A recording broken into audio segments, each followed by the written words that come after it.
Israel targets Hezbollah in a wave of deadly airstrikes in central Beirut. Lebanese civil defense officials say the attacks killed at least 11 people and wounded more than 60 others. In Gaza, the United Nations said this week that humanitarian aid and delivery was grinding to a halt.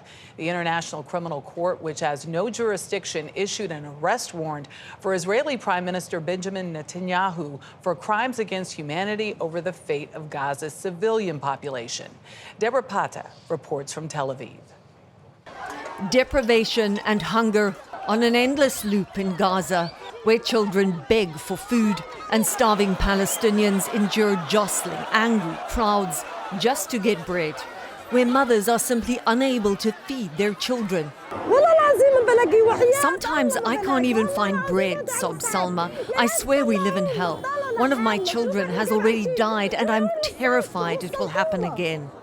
It is images like these that have given weight to the arrest warrants issued by the International Criminal Court against Prime Minister Benjamin Netanyahu and his former Defense Minister Yoav Gallant for crimes against humanity. Netanyahu has rejected the accusations as anti-Semitic.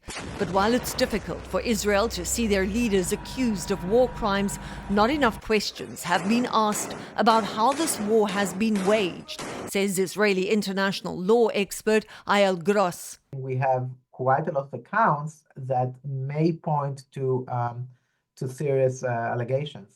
Gross says the trauma of the October 7 Hamas attack has prevented many Israelis from seeing the suffering in Gaza. But I think that it's very troubling to see that in the name of protecting Israel, there is neglect of caring for the effect on the war of Palestinian civilians. Prior to the war, around 500 aid trucks entered Gaza every day. Now, barely a trickle. And in the north, the UN has warned that the ever-present threat of famine has already taken hold in some households. For CBS Saturday Morning, Deborah Pata, Tel Aviv.